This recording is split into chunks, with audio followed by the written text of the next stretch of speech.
I'm David Spears. Welcome to Insiders. A year of enormous political change has ended with a frenetic final week in Parliament.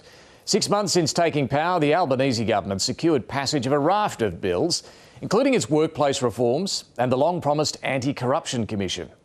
The year isn't quite done yet, though. An urgent solution on energy prices is proving diabolically difficult, and hopes for bipartisanship on an Indigenous voice to Parliament have suffered a setback. Under mounting pressure from within his ranks, the Nationals leader announced the party would oppose the voice before the referendum proposal's even been finalised. Now, some Nationals aren't happy, and it's put Liberals in an awkward position too. It means a no campaign is now underway, underscoring the challenge facing the Prime Minister, who wants to deliver this signature reform at a referendum next year. My guest this morning is the Minister for Indigenous Australians, Linda Burney. Linda Burney, welcome to the program. Merry Christmas, and David. And to you. Look, there's plenty of detail out there about how the voice could work in the co-designed final report from Professors Marcia Langton and Tom Calma, produced in the last Parliament. What we don't yet know is whether this is the model you would put to Parliament. Can you clarify that for us this morning? The voice is being informed by two very important First Nations groups. There's the working group, which includes Tom Calma and Marcia Langton. It includes people like Megan Davis, Pat Anderson and Noel Pearson, who were the original architects of the Uluru Statement. It includes people like Thomas Mayer.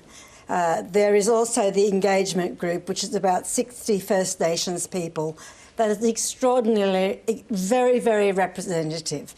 They are informing the government as we go along. We are being very deliberate and being very careful and listening to all the voices.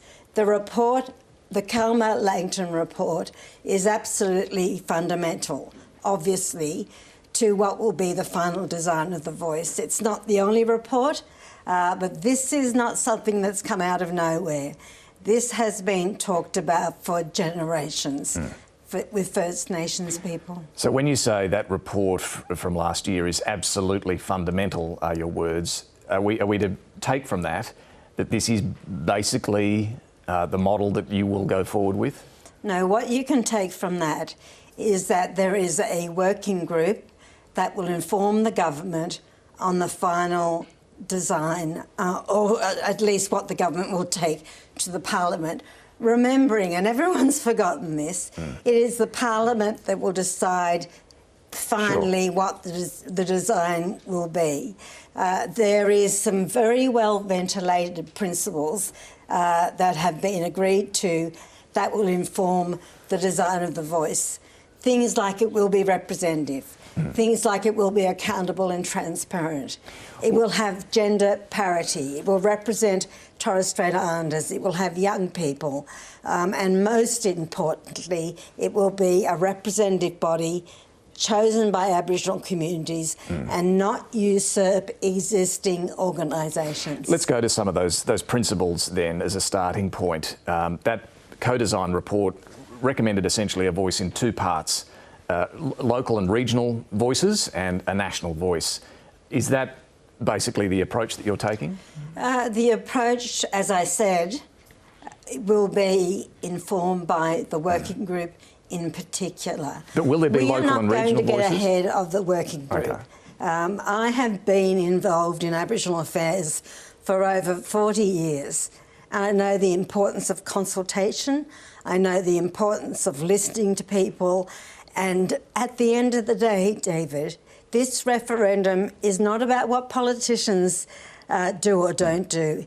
It's about what the Australian people believe in. And I have faith in the Australian people. No, I appreciate that, but the government will be the one that puts to Parliament the model. Going back to that report, the Marcia Langton, Tom Calma report, I mean, half their report is on the local and regional voices. This is fundamental to their proposed model. So just to clarify, will there be local and regional voices as well as a national voice?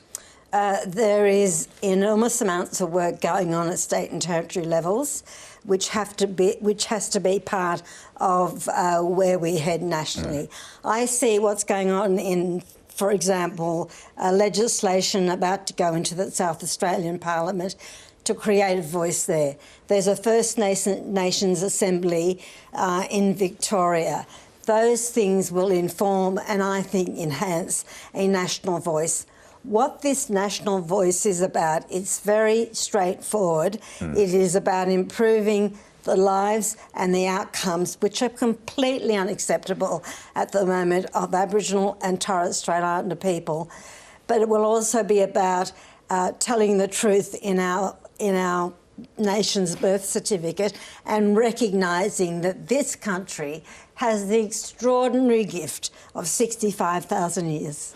Let's turn to what the voice will actually do and what it won't do. The Prime Minister in his Garma speech suggested that the voice would make representations on, quote, matters relating to Aboriginal and Torres Strait Islander peoples. Are there any matters that don't relate to Aboriginal and Torres Strait Islander peoples? I think the important focus there is what the Prime Minister has said and what I've also said. This voice is about improving the life outcomes for Aboriginal and Torres Strait Islander people. It doesn't matter what you choose, whether it's housing, whether it's incarceration, whether it's educational outcomes, whether it's domestic violence rates. All of those things will be informed by this voice, including, importantly, cultural issues, the fact that there's going to be a move towards a standalone Cultural Heritage Act, things like a standalone domestic violence strategy for Aboriginal people. These are the things that the voice will absolutely inform. And in terms of transparency around that, the co-design report suggested that all formal advice provided by the voice be tabled in Parliament and that there'd be a statement on all bills before Parliament explaining whether the voice was actually consulted, what advice was provided. Is that how you see it working? The way that I see it working is very clear in the principles. What I didn't finish saying there is that it will not have a veto right of the Parliament, and it is advisory, and it will also not have a program delivery functions. I think those things are really important to make sure that the voice is available to the Parliament and to the executive government for advice, and that advice can be sought and given. But will every bill before Parliament include a statement that says the voice was consulted or wasn't consulted? Those sorts of things need to be fully ventilated with the working party. What's your view? But my view is that issues that affect First Nations people, the logical thing is that the voice would be consulted about that. There is no question, David, that what we've been doing is not working. There is still overcrowding. There are still communities in this country that don't have clean water. There are communities that don't have connectivity. Those issues are very important, and there is an absolute commitment from the government to establishing this voice and making sure that the notion of self-determination, the principle of self-determination, guides us in what we do. Just on that, I mean, the Closing the Gap results that we saw, the annual results during the week, lay bare the failure to date of tackling these problems. But the Nationals' concern is, well, what's the voice going to do to close the gap? Can you give us a practical example of how the voice will help close the gap? Well, let's take, for example, the fact that there is going to be a standalone First Nations domestic violence plan. It would be important to me that the voice is very much involved in advising, working alongside the Aboriginal and Torres Strait Islander Advisory Committee on that, to make sure that what is in that plan reflects what First Nations people are saying about the issue of domestic violence, for example. Let's take another example. Let's think about the fact that we're going to be moving towards a standalone First Nations or Aboriginal and Torres Strait Islander cultural heritage plan. fundamental issues of that would be advised by the Voice, alongside with the Alliance of First Nations People and Cultural Heritage. There is no doubt that what happened at Juukan cannot happen again. On the question of detail, you mentioned the working group and the engagement group that are doing their work. When will we see that finalised and the government present the sort of model that it would legislate? Let me be very clear about this. I am not going to get ahead, and the government will not get ahead of the working group. But will it be before the referendum? Extremely important and significant people involved in the working group.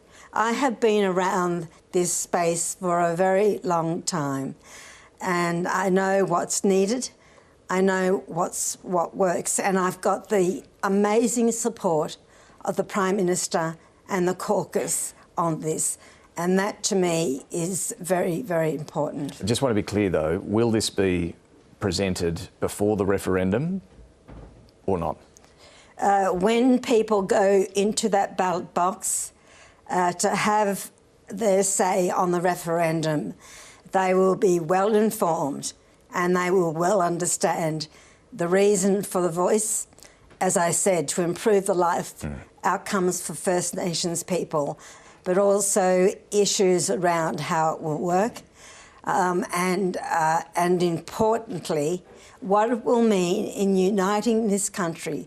The Voice, the notion is not just about Aboriginal people, it's about us as a nation finally having in our constitution recognition of something that no other country on this blue planet has. Well, just on that, and finally, you spoke in Parliament this week about your own upbringing.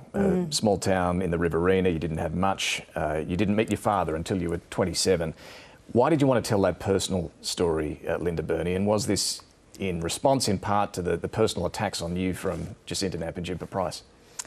I don't worry about personal attacks, quite frankly, and I suspect that there will be more to come. What's important to me is that there be a voice that I believe in that will improve the life outcomes for First Nations people in this country.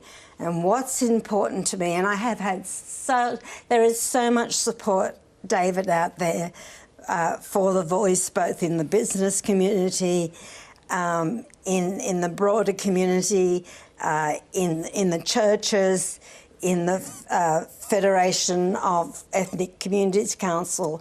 What's important to me is that this Voice is about representing First Nations people to the Parliament, to the executive government for better outcomes and bringing this country together in an extraordinary moment of truth-telling. And are you confident 12 months from now, despite a bit of an ugly tone to the debate over the last week, in 12 months we'll be sitting here and Australians will have voted yes? I am confident in the Australian people, and I believe if the Australian people fully understand the need for this Voice, the powerlessness, as described in the Uluru Statement, of First Nations people, and an enormous sense of fairness, I believe the vote will be yes. Well, Linda Burney, thank you very much for joining us on this final show, and have a great Christmas. Have a great Christmas to you and everyone watching, and we're very proud of the Socceroos. Indeed we are, well said. Thank you. All right, well, let's get to our panel, and we're joined this morning by Andrew Probyn, Sam Maiden and Dan Borshow. Good to have you all with us. Let's just discuss what we just heard there from the Minister, Dan. No further detail yet, but clearly referencing that Karma Langton report, the co-design report that was handed down last year as the foundation principles of where they're going. Yeah, that seemed to be the strongest that I've heard from the Minister, from the government, about that report. And of course, that goes to the question about how much detail, which is the thing everyone's asking for. The Minister also said there, by the time Australians go to the vote, they'll have all the information that they need. They'll be well informed about all the issues around what the Voice would do and around that mechanism. So that seemed to be more than I've heard so far about. That seems to be the model, at least the principles, as you mentioned. Yeah, the principles, I mean, the clamour from the other side, Sam, is show us the detail. They want to see an exposure draft of the legislation of what the Voice would look like. It's a little unclear whether they'll get that much detail. Yeah, I mean, what was your interpretation of the term well-informed? I mean... Well, it could either mean an exposure draft with everything in it, or something short of that simply says, here's that report and here's what we'll do. Here are a bit more detail around those principles. I think the killer line that they have to, return serve, as it were, to Jacinta Price's criticism is basically this idea that Linda said in that interview was, this is not going to be decided by politicians, it's going to be decided by the public. And I think that that's a really smart way to turn back that argument about elites. But I think that the tricky thing is going to be, how swiftly the working group moves to present detail that can then be discussed. Let's just look at the Nationals this week, Andrew. Why did they decide this week to announce that they were opposing it? Well, I think they did it because of Jacinta Price. She's the reason that they decided to move early, prematurely on this. But it's quite clear they're already a bit wobbly, aren't they? I think that this is clearly something that she's entered Parliament deciding that she's going to oppose strongly. Should note she's not alone. There are plenty of Nats who also strongly oppose the idea. Absolutely. Her argument, though, is that it's about practical outcomes, and it's on this argument that Linda Burney, for example, and the government have to be firm that there is an opportunity for there to be a practical outcome. I think we heard some of that from Linda Burney today about having a plan on domestic violence. Well, I thought that was notable. Yeah, yes. really going to how this can deliver practical improvements in closing the gap on that issue, on other issues as well, because that is something we're going to have to talk about. But David, politically, it's going to be about detail. How much detail is going to be there? If as I think we had Pat Dodson was saying that we vote on principle, not on detail, there is a political risk there that the lack of detail could inflame the no argument, that we don't know who's going to be on it, how many people are on it, how many people are going to be elected. This is the thing the government's got to weigh, though. Too much detail could see the thing picked apart by its opponents, and this is what it's been. It's a very careful balance. Right? How much because right now there are a number of polls that do suggest there is pretty strong support for the idea without too much detail out there, the principle of righting a wrong or achieving something in our constitution. And that's going to be Peter Dutton's burden here, because... Well, it's difficult for him. It's very difficult. I can't see him voting or saying that or opposing it. I think there's a couple of things going on here. He has to look at the politics of it, but also the national mood. Well, let me just tell you quickly on the polling. So an Ipsos, I'm told an Ipsos research survey, as well as 14 focus groups that were carried out for 89 Degrees East, along with a number of other polls. But this poll showed, this was 3,000 people polled, 62% support the Voice to Parliament. So 30% of them very sure that they'll vote yes, 32% a soft yes. Only 21% saying they'd vote no, and then 17% no preference. It's a pretty good starting point, Dan, isn't it, for the yes case? And that seems to be where the numbers are in a poll that you here on Insiders did earlier this year, those that we're seeing from other organisations. I think that as we've heard from Ann Toomey, when you start, the numbers have got to be way higher because you need to be able to move back on that. I just want to pick up on one point about the detail. The Minister there was talking about gender parity, about young people. That's all in this report. The number, I think, was around 24 is where that roughly sits at. It can be corrected on that. Yeah. However, a lot of that detail has been fleshed out, and it seems to me that it's going to be this working group that's now going to look at that and say, right, is that fit for purpose now, what came out of that Langton consultation and calmer process. That was a very lengthy, deliberative process. Or does there need to be change? Then the government will be saying, well, right, how does that look in practical terms? It's why we've heard Linda Burney pointing to the report, Ken Wyatt pointing to the report, numerous people.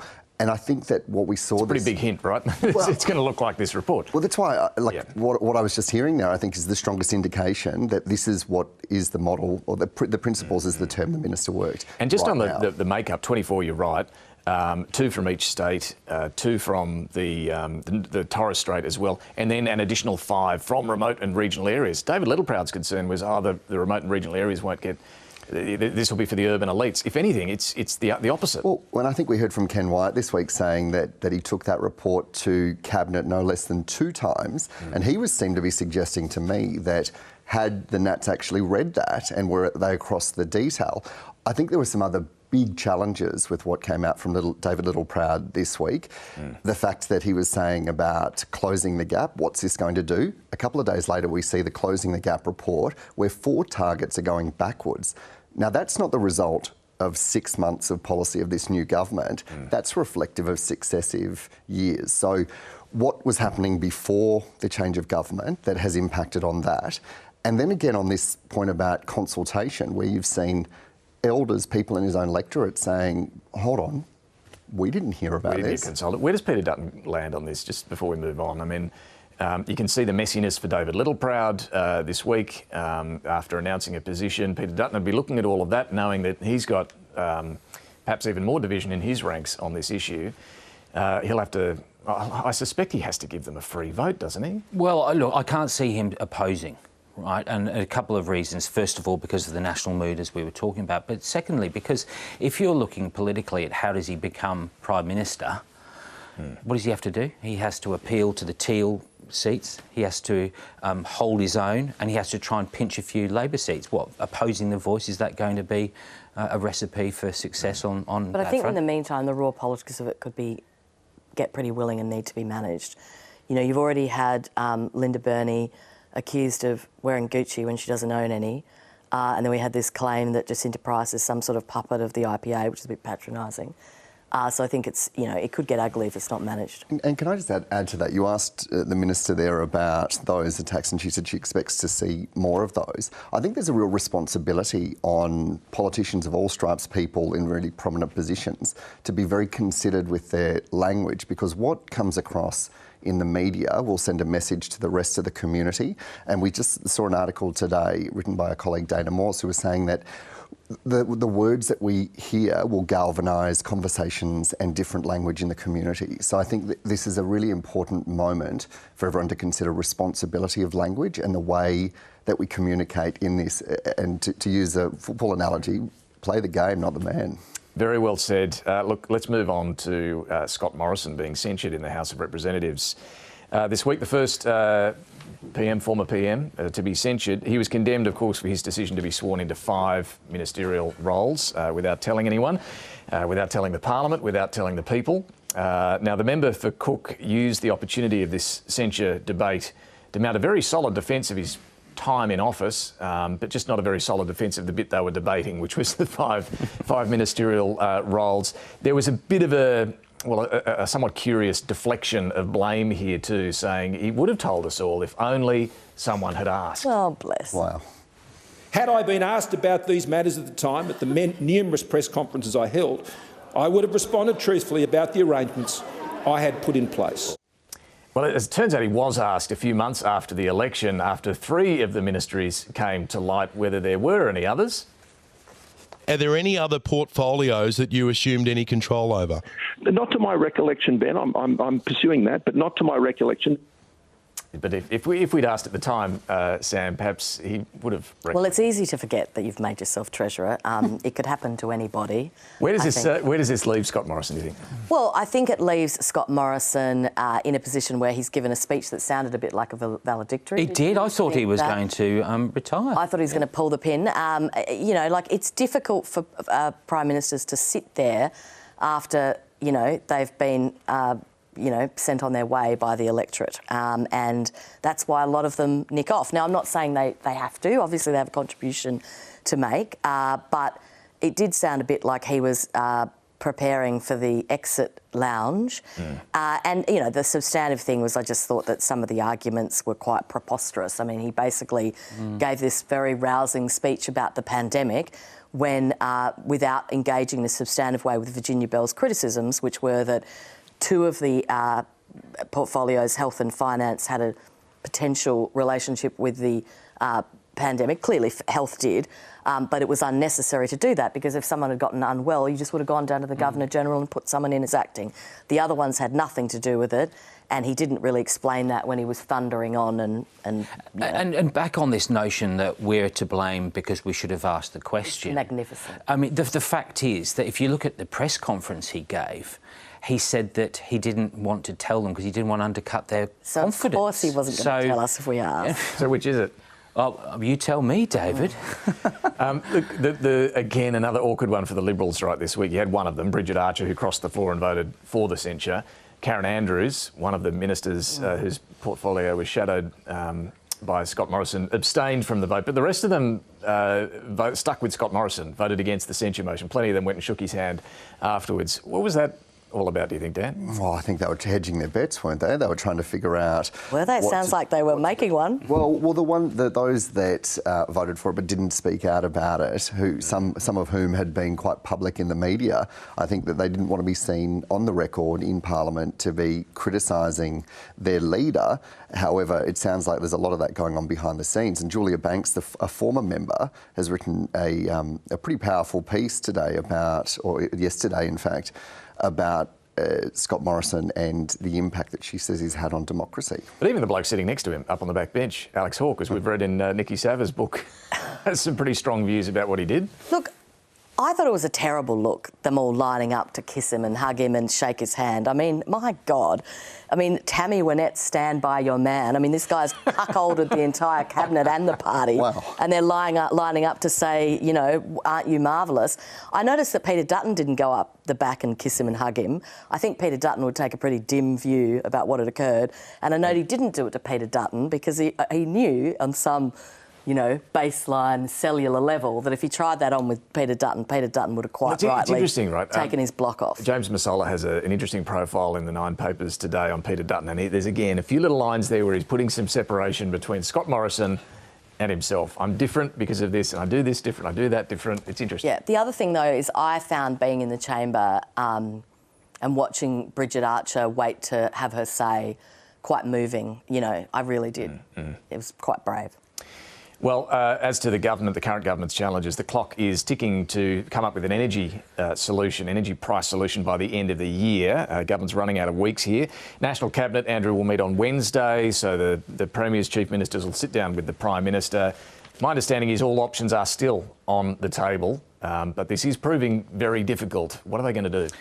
Well, isn't it extraordinary that all options are still on the table and they've been talking about this for weeks, if not months? Now, on gas, I think it's pretty clear they're going to pitch for about $12 a gigajoule as a price cap. Then there's going to be a mandatory code of conduct and then some guaranteed local supply. That's relatively settled. When it comes to coal, it's really complicated. We had a situation this week where the federal government rings up the New South Wales government and says, right, we want you to put a price cap on coal. And they're saying, they explained, we can't do it. That is, the Commonwealth can't do it. The New South Wales government says, well, hang on, we think you can do it. Produce some Crown's solicitor advice saying you can do it, but if you do it, then like the castle, you're going to have to give us fair compensation, you know? So just on that, right, so the states want compensation from the federal government, from the Commonwealth purse, for any lost royalties as well as compensating the coal companies? Well, who knows, because it depends on when the contract's been signed. Is it a bit rich, though, that the Commonwealth everything's a bit rich about this because there's only one big loser. The profits of coal companies? Yeah. Well, it appears that they're not going to go down that line. I don't think that's going to fly. No. But look at Queensland, for example. Queensland has lifted royalties. They have got an incentive to have higher coal prices. If it's over $300 a tonne, the royalty is 40%, not 15% like it was before the last budget, but 40%. $1.2 billion they're expected because of higher coal prices. They're saying, well, if you're going to force a coal cap, give us that money. Now, this is all very complicated, all very difficult, but what's the bottom line? If they can't do something that's going to bring down prices, what does that mean, do you think, for Anthony Albanese at the end of what's otherwise been a pretty successful year? Well, I think it's tricky. I think they can do something on gas, but gas is not the big slice of the equation. 70% of energy is coal in New South Wales, for example. Otherwise, final week of Parliament was a pretty good week for the government, Sam, getting a whole bunch of bills through, the workplace relations changes, the National Anti-Corruption Commission. How do you think this Parliament has turned out for the government? Well, they said they've put through more legislation than since 2013 for a new government. I suppose that means they're the best government since the Abbott government. I don't know about the Albanese would agree with that. But they're certainly, moving at a fairly swift pace. I do think that it's a pretty low bar to suggest that a government is doing well because it's honouring its election promises. I mean, that's the minimum that it should be doing. But you'd be surprised if they weren't able to put forward a degree of legislation because, of course, they have a majority in the House and they have options in the Senate. They have options, and one of them's been David Pocock, particularly on the IR bill. I understand on Saturday, before he agreed, Anthony Albanese had him over to the Lodge and went through some of the details, and it's that sort of approach that's clearly delivering some dividend at the end of the day. They got him over the line on the IR bills as well. But yeah, the government would be pretty happy, wouldn't they, Dan, about their ability to get through what they have. I remember some weeks in the Morrison years where there was very little going on in Parliament and things would get rather messy because of that. At least the government is controlling the agenda by putting forward legislation. I think they'd be really happy and not only have they got some of those big reforms through, but they've found middle ground. They've managed to negotiate through those matters and they've done what they said they'd do. I think for Senator David Pocock, this has been an enormous week for him, managing to find a way to, I think what he said was to protect and shield smaller businesses and to make bring in some of those changes. But of course around territory rights as well. This was really back on the agenda during the election campaign because he was out there really prominently in the federal media talking about territory rights and giving the territories back the power to make decisions around voluntary assisted dying. Final one I want to get to, the ACT Director of Public Prosecutions announced on Friday there will be no retrial of Bruce Lehrmann, the man accused of raping Brittany Higgins. The original trial was abandoned, of course, when a juror engaged in misconduct, according to the judge. A new trial cannot now be held, says the DPP, due to concerns for the health and well-being of Brittany Higgins, who is clearly traumatised through this whole process. The DPP believes there would still be, he says, a reasonable prospect of conviction, but a trial will now not proceed. As a sexual assault complainant, Ms Higgins has faced a level of personal attack that I've not seen in over 20 years of doing this work. She's done so with bravery, grace and dignity, and it is my hope that this will now stop. Bruce Lehrmann has, of course, maintained his innocence throughout all of this. Sam, and now both parties, as you've reported today, are considering further action. Yeah, I mean, look, it is a terrible outcome for both parties. Clearly Brittany Higgins has been traumatised by the process. Clearly Bruce Lehrmann has been traumatised by the process as well, and he is now denied the opportunity for a second trial and the possibility, at least, that he could have been found not guilty.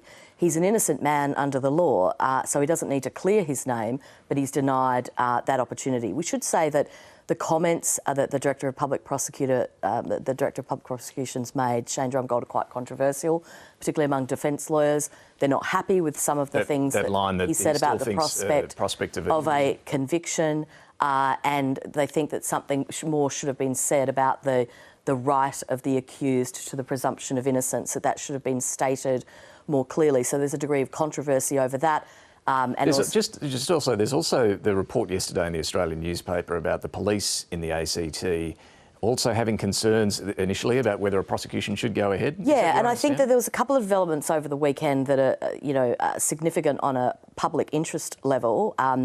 It seemed to be something of an open secret among defence lawyers in Canberra. Obviously, it couldn't be reported during the trial, that there was this belief that police had some concerns about the prospect of a conviction. So they have to, basically weigh up, in many cases, allegations are made, but not only the prospect of a conviction, the evidence that is available to the court, but also the ability of the complainant to withstand the blowtorch of cross-examination. We have an adversarial system and, defence lawyers are doing their job, but no one would pretend it wasn't traumatic for people involved or anyone involved in a trial as a witness. So Janet Albertson from the Weekend Australian was reporting in great detail that some of the most senior police involved in this, the Detective Superintendent Moller, said that he was concerned about the prospect for the trial, that he was concerned about the psychological well-being of the complainant. And these are very serious issues. That said, it also goes to the pressure that Brittany Higgins has been put under, which Shane referred to in that speech. This material has been leaked. Shane Drumgold has raised concerns that it is material that perhaps should not be in the public domain.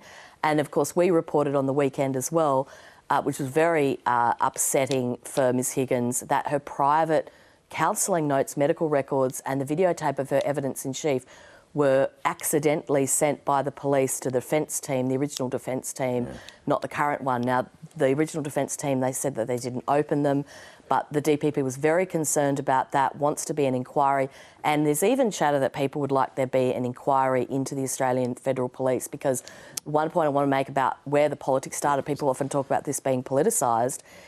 People forget that when Ms Higgins went to see the police for the third time on February the 5th, 2019, that was immediately reported under sensitive investigation protocols to Peter Dutton. And so Peter Dutton was informed that this was being put in place, before before the story was published, and she didn't know about that, and that was one of the reasons why she was reluctant to hand over her phone. Oh, a very sad outcome all around, no doubt about it. Let's move on, though, to something a little bit lighter, and for his take on 2022, the man with the licence to thrill, Parkinson, Hugh Parkinson.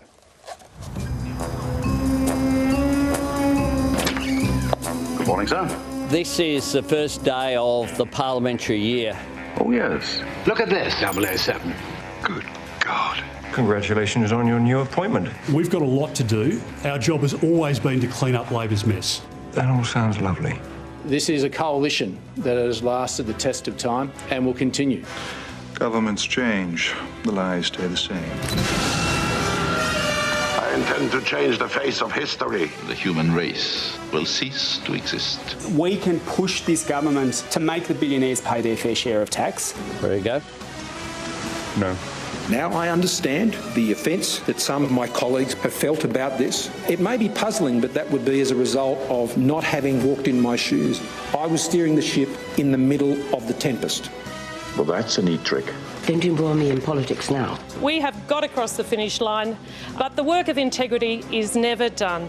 You wish to put the evil eye on me, huh? I have an industry and science minister who knows more about new technology than anyone in our national parliament. Now, pay attention. 3 clicks, arms the 4-second fuse, another 3 disarms it. Treasurer, congratulations on your first budget. You say that this budget is about hard decisions for hard times. Where are the hard decisions? I may yet surprise you, but I'm afraid that you have no surprises left for me. I now possess the means to control or to destroy the economy of the whole world. The one and only Hugh Parkinson. Well, this is our final show for the year, and that also means it's time for one of our favourites, the Matt Price moment. Last week marked the 15th anniversary of Matt's death. He was a much-loved and brilliant press gallery journalist and Insiders panellist who could poke fun at the ridiculous aspects of politics like no one else. And when he died at just 46, Barry Cassidy launched the Matt Price moment, a celebration of the absurd and wacky moments that would have given Matt a chuckle. Here are this year's finalists. I was going to throw it up in the air and try and catch it, but... Post-2011, there was a program that the state government... Oh. Sorry, Michael, you've got a rogue bull ant. Oh, have I? If I have to take my trousers off halfway through this press conference, that's going to be awkward. But it worked for Peter Malinowskis. What do you do about cows burping and farting? Well, you don't do anything. I mean, if people want to, I don't know, you can go around and try and stick a plug up their backside. I don't know. What are you going to do about that? You can tell them to be polite and maybe burp into a bag.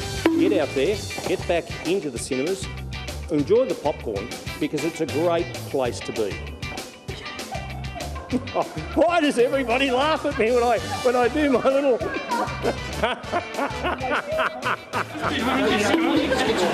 Let's step backwards. Let's step backwards.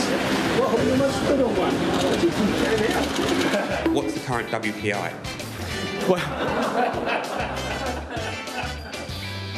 Google it, mate. I mean... And the issue, Mr Speaker, here we go, I'm back in Parliament, there we go. On the 8th day of Christmas, as the Governor-General had a sing, we learnt the former PM had appointed himself the Minister for Everything. Mr. Morrison, you mentioned that you want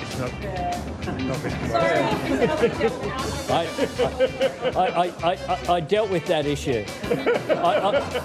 I'm also not the Energy Minister, the Resources Minister, the Treasurer, the Finance Minister, the Home Affairs Minister, the Science Minister. Well, I congratulate Anthony Albanese for losing weight. I mean, God knows I need to. We love Catherine. She is our candidate. Okay? 1, 2, 3, go!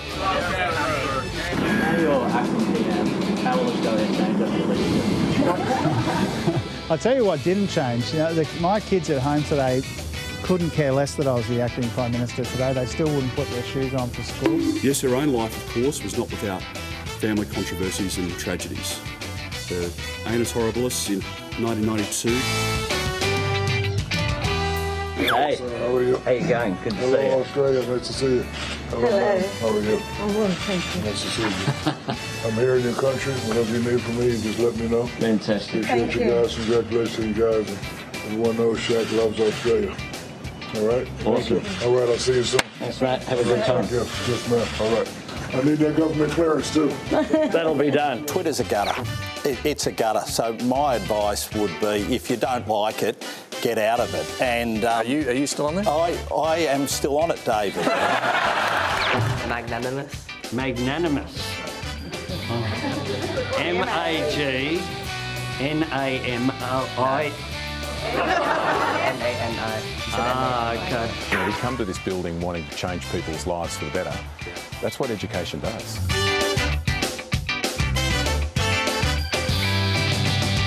Hey, Jack, come here. No, you're going to get shy now? I'm going to give you a cuddle. The Prime Minister of the UK has a very good book.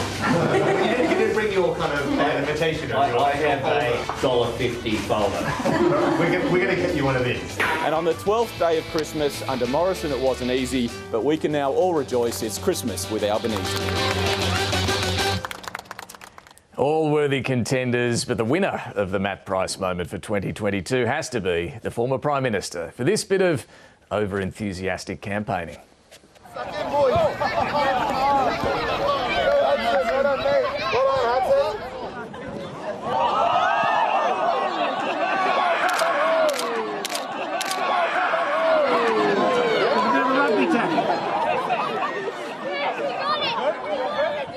And a special shout out to the brave defender there, Luca Favette, who took one for his Devonport team there. All right, our panel, Andrew Probyn, Samantha Maiden and Dan Borscher, will be back shortly with some final observations. Time now for Mike Bowers and Talking Pictures.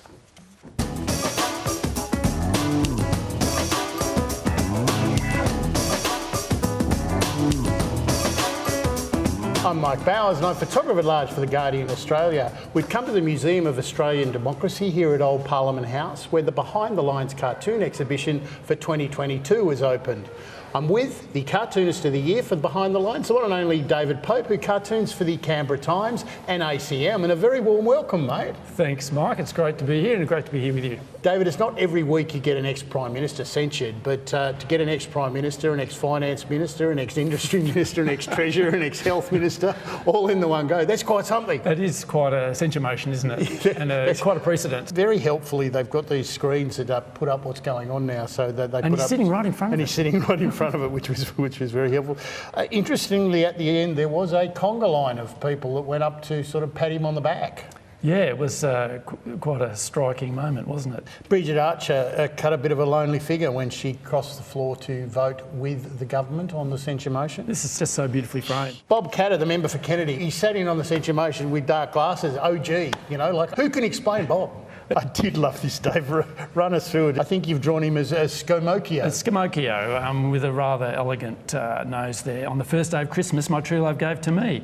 Obviously, had the media thought to ask, I would have answered truthfully about my secret messianic powers. And then, well, on the first day of Christmas, my true love gave to me some knickknacks in a parliamentary tree. When it comes to the voice, it seems the Nats have said no. They've come out and said no voice. Yes, there's a big generational shift around this question about how we deal with our history and how we deal with these matters. Mark Knight seems to think that the UFO ultimately frightening object is the Indigenous Voice to Parliament coming to land. We're under attack! Help!